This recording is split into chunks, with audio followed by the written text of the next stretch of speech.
Welcome back to the channel, everyone. This is Spencer with the Leadership Launch series. Today, I'm going to be telling you guys about the most direct way I have found to really improve your leadership off the get-go. So, just starting the video off, one thing is crucial for anyone learning to develop and learning to lead themselves or a team. Some of you may already be a leader and some of you may not, and you want to become a leader or you want to become more confident or whatever the case is. All beautiful goals, truth to be told, all worthy goals. And there's one thing I need to point out for any aspiring leader or leaders out there who haven't really been leading or haven't been in a position where they can lead yet. And it's much simpler than you think. And it all has to deal with the levels of self-thought. Going right into it, there are 7 levels of self-thought. Before we go into it, there's one quote that I heard in my past recently. In fact, it was one of my mentors, and they said that the more you focus on yourself, the more you get stuck as a leader. And that's because when we focus on ourselves, we're not actually focusing on leading. It sounds so simple, and yet it's actually ridiculous for us to think that as individuals, we're going to get better at leading by just improving the individual, when really we got to get into a group and lead a group to really start improving and taking charge and learning what it means to be a leader, to lead people where they want to go. So there are 7 levels of thought leadership, or the 7 levels of which people think of when they are a leader of some kind. The first one is individual.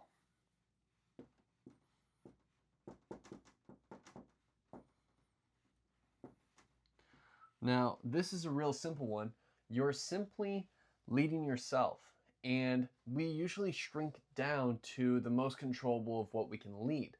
In the most case, ourselves, because we only have to worry about ourselves, and that's fine. We're selfish creatures. It should be expected. And this is where you're usually just focusing on your own goals. Maybe you're losing weight, maybe hitting a big commission on a sale, maybe just find a lovely relationship that you love, which leads me into my second point.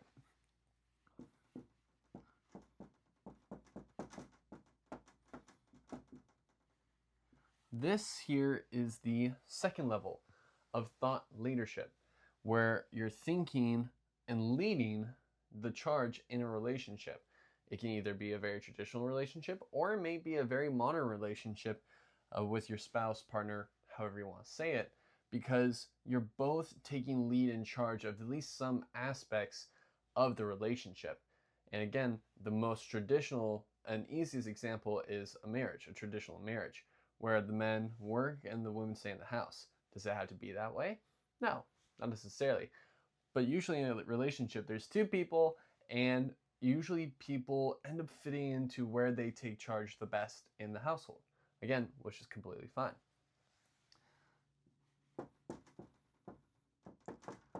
Then you have family. Now, family is a real easy and common one for us all to get because we grew up with family. There was always a leader or a couple of leaders in our household. You know, whether that was dad with sports, mom with homework or cooking, or it could be the other way around, where again, it was mom with the sports and dad with the cooking. It doesn't really matter. The fact is that when you were growing up, you had leaders in your life, which was your family for the most part. And as a leader, when you have a family, you too are leading that team. And then the next one on top of that will be groups. Now, with groups in particular, groups can refer to a lot of different things. In the terms of just groups, I typically think of friend groups. It could be work buddies, it can be perhaps some people on your sports team that you like to go out with after a game, or anyone that you play Dungeons and Dragons with on a Friday night. This is what groups are.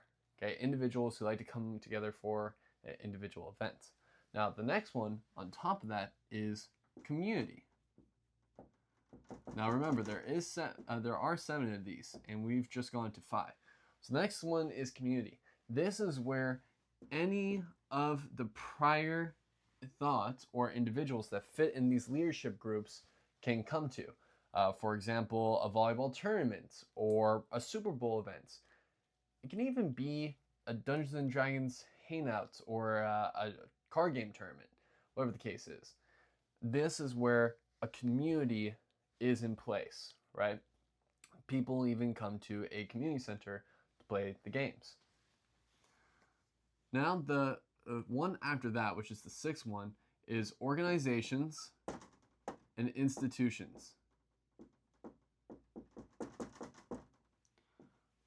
This is where you typically think of universities.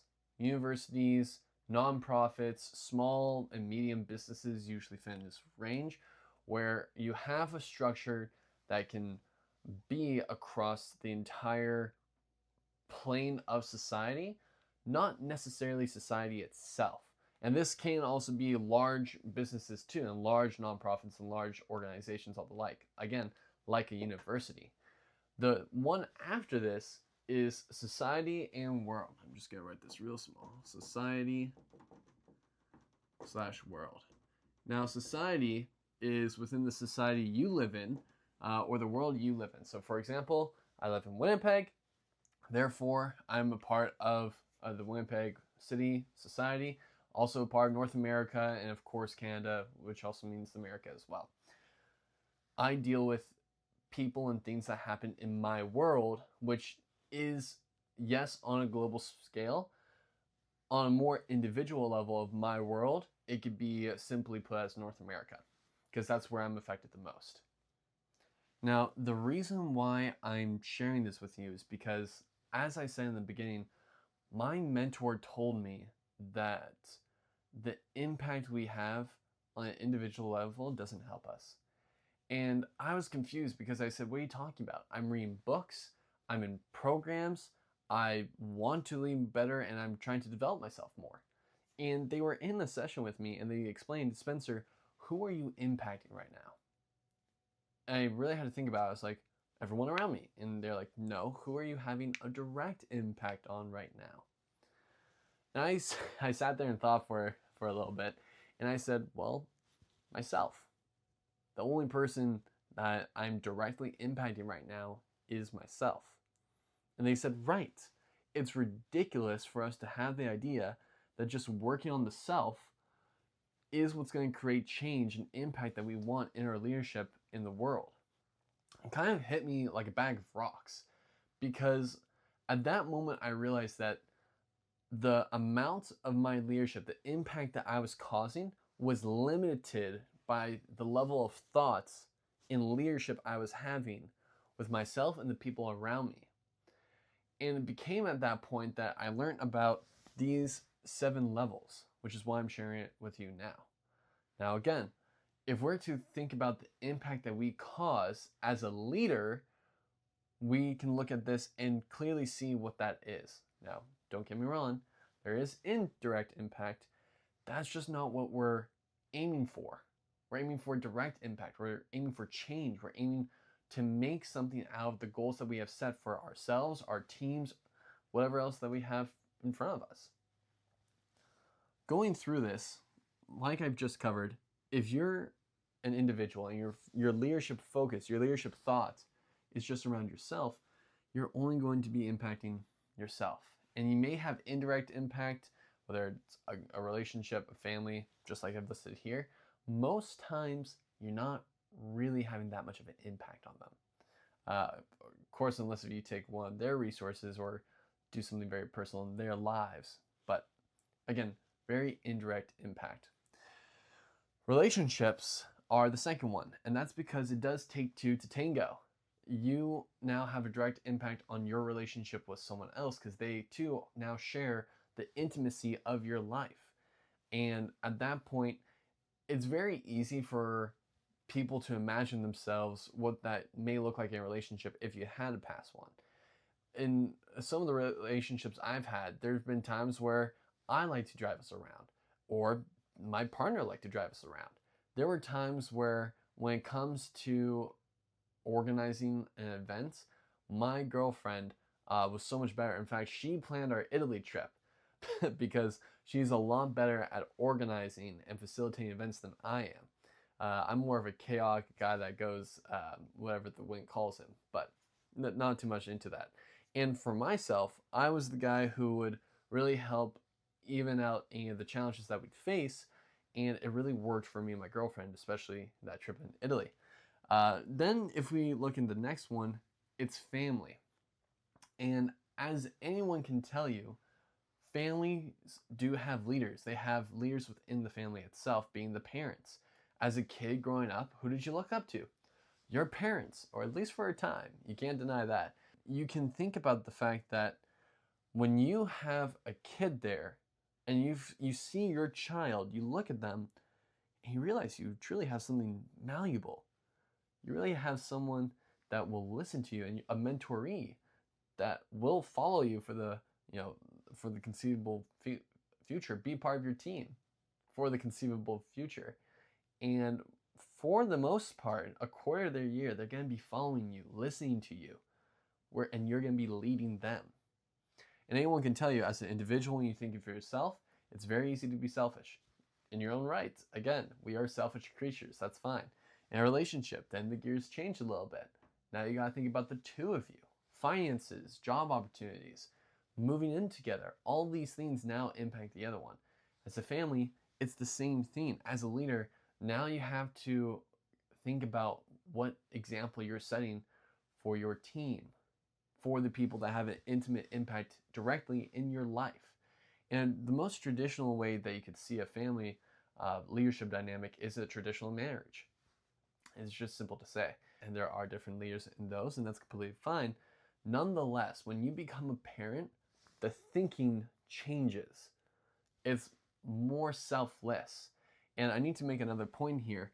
The higher up you go in here, the more selfless that you end up becoming, because the impact, the direct impact, becomes more, it's more that the direct impact will always affect you, but the number of indirect impact also spreads.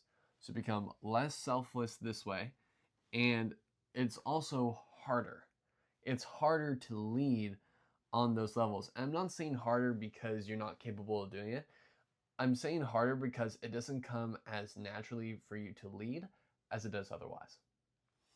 And that's why when you go after the family, this is the point where it often becomes harder, because you're encouraging people to follow your direction who are their own mind. They also think selfishly. They also have relationships, and they have their own family. And because of that, you need cooperation. You want people to listen to you. And that's why it's harder or not as natural to you, because you don't have a direct impact in their life. These you do, those you don't. And when you become a leader, you need to really get in tune and appreciate that fact that most times you won't have a direct impact in their life, except for what you're leading, except for the change and impact you're trying to create. Outside of that, not so much. Whereas with any of these, there are certain aspects that you will still have direct impact regardless of what you're trying to change or do. Okay? And these groups can often be described as friends. Friends, work buddies, people that you see at the gym. Very, very easy to distinguish. Now, when you think of a community is a collective of groups, of families, of relationships, of friends, individuals that all partake in something. It can be an event, it can be an auction, it could just be a party. Most of the time it is an event though, because it requires a community around it. And that's why there's also community centers in neighborhoods, because that's the community. And that's why it's really important to establish that, again, that's what makes up this. Now, when you go up a step further, you have the organizations and institutions. That means you're looking at volleyball tournaments, you're looking at universities, you're looking at nonprofits, big corporations, small businesses, whatever the case is, you have an organization, you have an institution. It does just take more than just yourself in order to run. And notice for all these so far, you do need to involve more and more people in order to establish the impact you're trying to do, which is and how it should be. And lastly, you have the society and world, where that world, yes, can mean global. It also means your world. If I'm the best at selling real estate in Winnipeg, my world is the Winnipeg market. That's just my world. The society I live in is in Winnipeg. And when you do expand off of yourself, you can look at Manitoba, you can look at Canada, you can look at America, you can look at North America as your world. And of course, yes, you can think of the whole globe as the world you live in.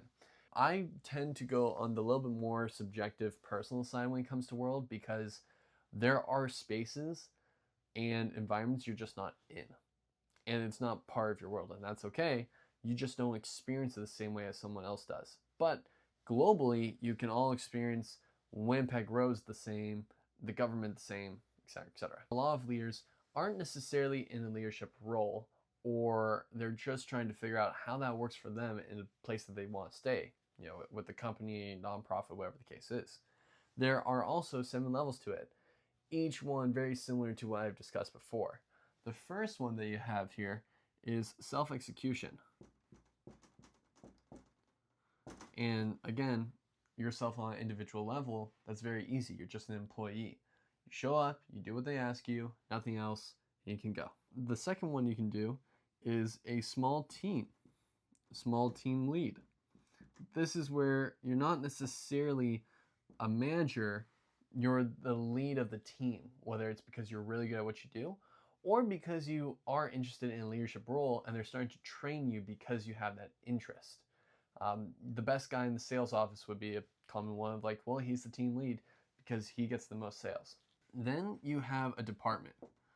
So a department is the equivalent of a management position over the small team, over the self-execution of employees. So sales department, marketing department, operations, administration, all those, human resources, all those are departments that people function over. Then speaking of function, the next one is function. This is making sure that the function of the part of the business goes well overhaul. So for example, if there are employees, and I'm just going to use sales because I've been in sales. There are employees, there's a team lead in the sales department, you have the one manager. Now, the function is usually your district manager. They're making sure that all departments of sales across the region are operating well. They're taking care of the function of sales for a region. The one above that is organization-wide. Now, org-wide is what you commonly see with C-suite executives, because their impact is organization-wide, and often they're looking after the function across the organization as a whole. And it's only because of the leadership of the, overall of the company, overview, such as the CEO. The CEO is at that point looking over the C-suite executives who are looking over the company-wide and looking over their function, which is looking after the departments and the small teams and the employees, or the self-execution. And then the one who helps out the CEO, which is our last level, is the oversight of leadership. This is your founder, this is your board of directors. This is just making sure that the CEO, in this case, is being accountable to them about what is happening, because at the end of the day, you need someone to be accountable to someone else, especially in leadership, that it's a mutual agreement about, hey, I'll do this, you do that. And as a leader, you're the one who's able to direct a lot of different things at once. Now, again, this is just the level of self-thought as a leader when you're dealing with your organization or company that you work in. And this is why leaders above you will say, think top down, think big picture, imagine the overview, because they want you to think at this level, because this is the level that they think at. And as funny as it may seem, as leaders, we often forget that people who think in their specific bubble don't naturally think upwards. It's very easy for all of us as leaders to think from bottomwards at this point, but we all get used to thinking at the level that we're currently functioning at. And the real simple key to achieving the next level of leadership that you want to achieve is by thinking and therefore operating at that next level. Well, what do you mean? Well, for example, I'm just, again, going with sales. If you are an employee who's doing sales, door knocking, you want to get the best numbers. You may even express interest that you might want to be in a leadership position. At that point, the manager of your team is going to help you and develop you into who you need to be over the course of time so you can prove yourself to be the manager. Great, now let's say you become the manager. Now you have someone who's looking over the whole management of a region of the sales department. So you have the other sales managers that you're part of. Again, you're looking at lower management level or mid-management level. Not to bash on any of the middle management leaders out there, I'm just saying this is the lower level you're a part of. Then the function has to answer to the C-suites or the execs of the company, because now they're dealing with something that is the organization-wide. And then the organization-wide, let's say you get to there, great, all of a sudden you're taking care of this, you're the sales executive of the company you are working for, and you're reporting to the CEO. You could theoretically stay with that company at one point, work your way up to being a CEO, and eventually you would be part of the board of directors when you have someone else filling in your role. And that's just the natural climb of thought leadership. One thing that Alex Hormozi put really well is that people see your decisions, they don't see the choices you've had. As a leader, sometimes it's hard to grasp that with our employees because they don't know the whole picture. When you're looking from top down, the bubble gets bigger. And because I have a narrower window here, it is a little smaller than it could be. But again, if it's just yourself, the bubble of which you think is a lot lower than that of a small team, than that of the department, than that of the function. And the easy way to really help yourself work up to those levels in a business organization or outside of it, leading the charge just yourself, that's the way you do it. With this whole process, again, I have to come back and address the question, how do I get to that next level? How do I lead that next level of self-thought? Imagine yourself as the individual, right? The amount of people you direct or impact is 1. If it's a relationship, it's 2. If it's a family, usually it's a minimum of 3 to 6 on average max. If it's a group, you're looking at, again, 6 to 10. This is arbitrary. The point is that as you go up every level, there's going to be more and more people you think of. And when you're especially looking at becoming a leader in whatever you want to lead in or cause impact and change in, you really got to consider the 10x rule. Now, you've heard of the 10x rule before from Alex Hormozi, from Grant Cardone, a lot of leaders who tell you to think 10x, think big picture. And it's because you want to think about what you can do on a grand scale, what is the big impact that's related to your mission and cause. And from my experience, the fastest way that you can improve your leadership or developing your skills as a leader is taking on a mission or a project that is 10 times the amount of people than you consistently operate in.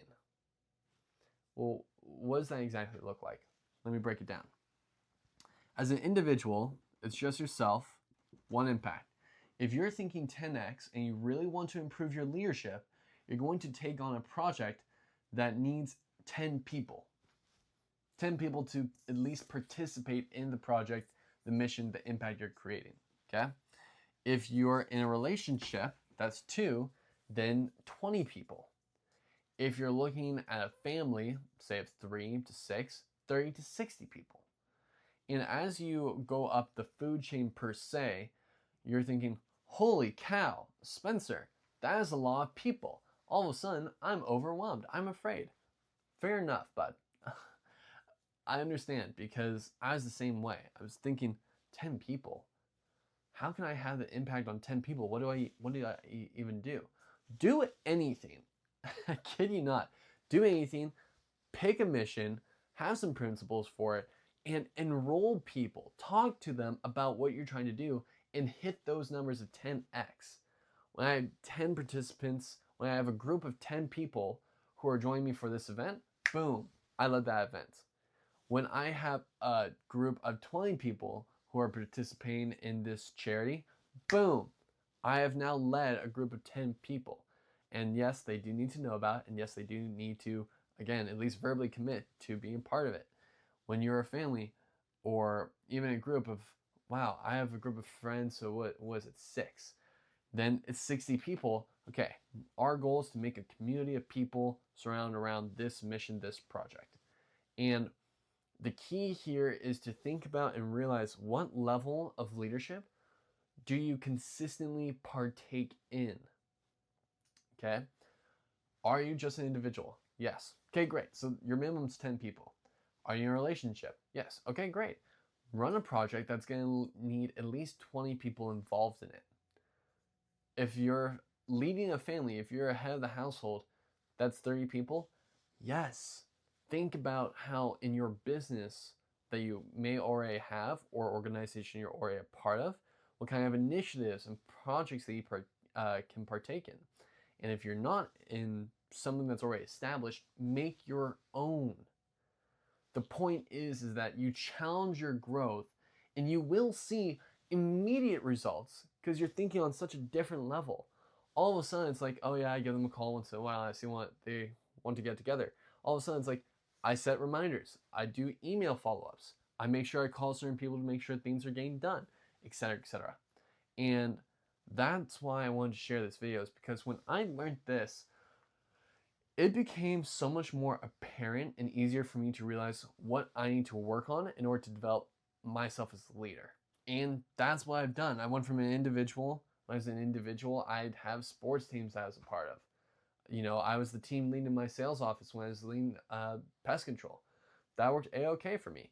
When I had a relationship, I was part of the program, so now I'm a small group leader for multiple people over the course of a year. And so on and so forth. I even ran a small painting business where, yes, I had a small team at the time, but as someone who was thinking as an individual, that was really crucial to me, that I was leading more than just myself. And that, again, is the fastest way you're going to learn and develop yourself as a leader. So I hope you got a lot from this video. Please comment down below if there's anything you want to hear more about or any suggestions, and I'll see you all in the next video.